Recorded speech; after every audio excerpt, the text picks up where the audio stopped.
Good morning and good afternoon, good evening, wherever you may be. Greetings, supplicants and mendicants alike, wizards and wayfarers, witches and warlocks, neophyte, adepts, and even magi. Welcome to another episode of Magic 101 with Frater Francis. I hope you are doing well out in Happy Land. Yesterday we left off with the tarot at card 13, the Death card. Well, like I say, consider it death and rebirth, right? Because every end of one cycle is the beginning of a new cycle. Greetings. Looks like there's someone out there in Happy Land. It's a great crowd we've got out there tonight. Thank you for joining us. If this is your first time, don't let it be your last time. Head on over to my playlists and check out Magic 101. If you want to get on board with the project, pick up a copy of Poke Runyon's Key to Solomonic Magic. A good neophyte level book, initiatory book. Hell, it's great for the adept or magi alike. It's a lifelong book, a book of lifelong learning. Is Initiation into Hermetics by Franz Barden.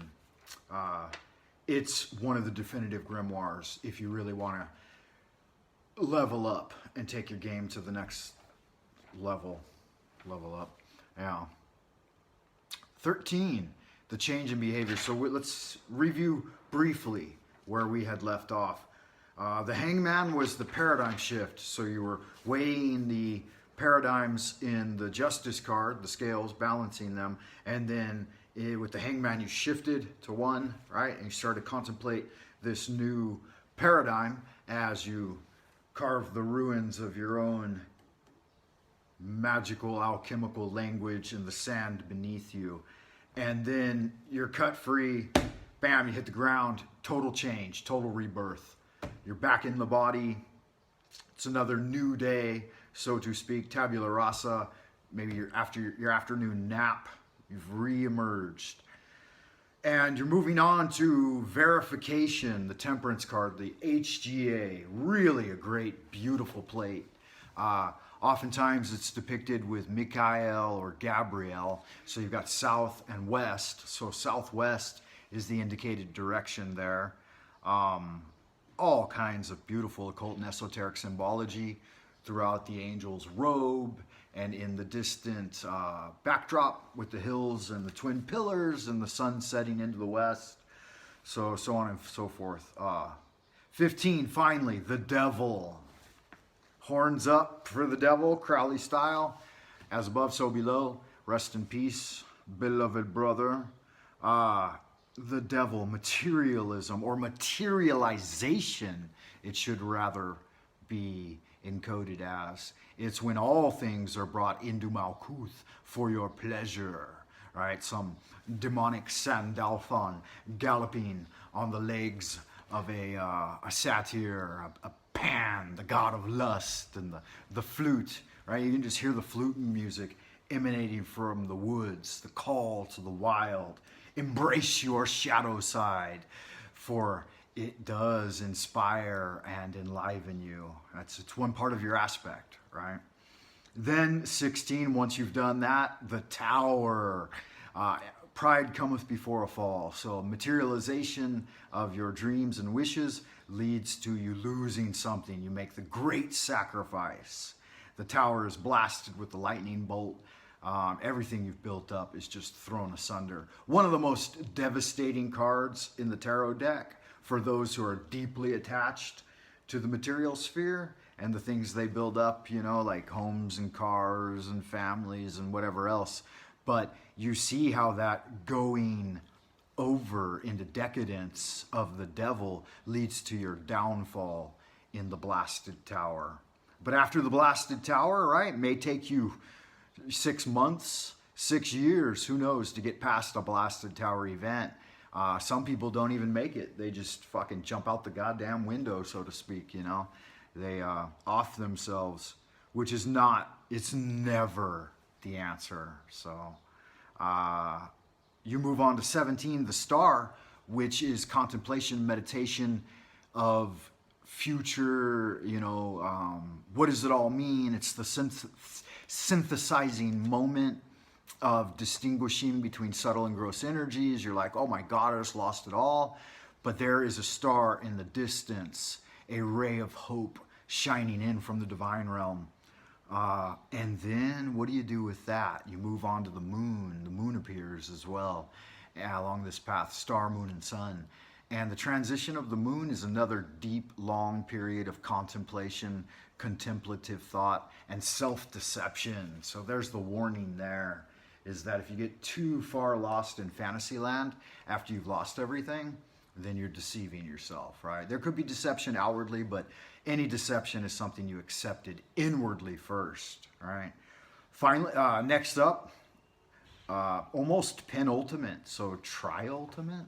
No, pen meaning pending ultimate, 4. I don't know if there's a good word for that, the third to last. The sun, expansion, a beautiful card.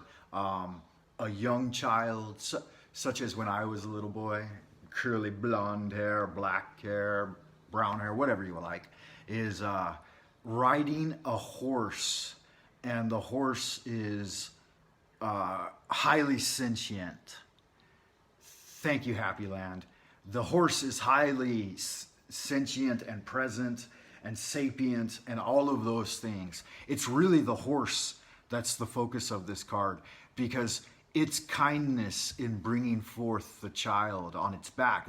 There's like a 2-year-old baby riding bareback in this plate, and with a brilliant image of the sun.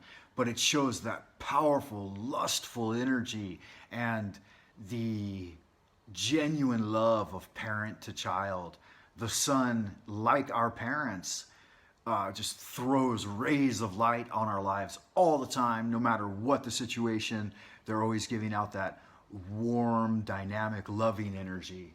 And anyone who has their own children and loves them like I love mine, then they know how this can be a very heartbreaking thing, but it's also a great pleasure, you know. And anyone who has parents that were loving parents, such as mine, know the beneficent and agape love that the parents give you.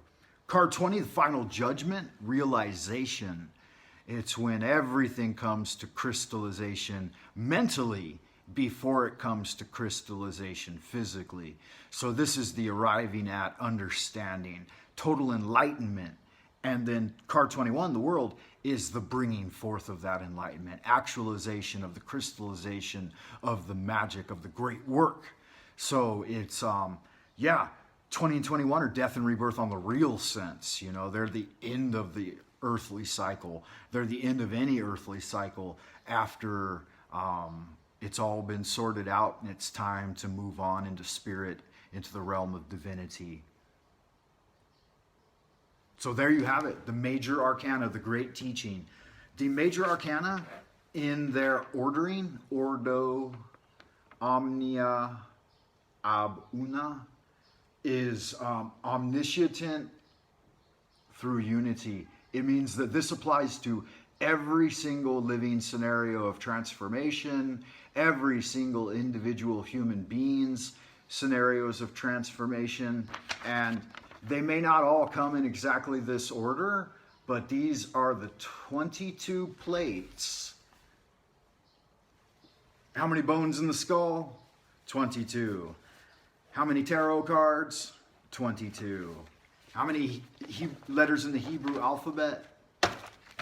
22. So I think you know what the old 2-2 stands for. It's the 4, right? It's the tetragrammaton, the inhale, hold, 3, 4, exhale, 2, 3, 4, hold, 2, 3, 4. Inhale.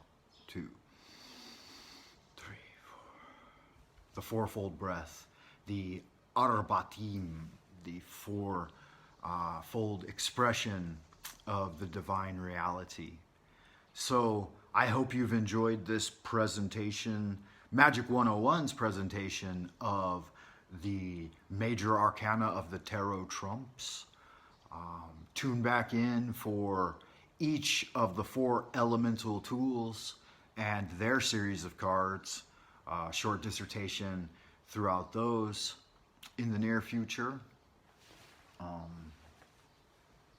If you haven't subscribed already, hit the like and subscribe button. You know the routine, you know the drill. And as we move into the future, cultivation, spiritual cultivation, self-discipline, mental clarity, and awakening to the great work.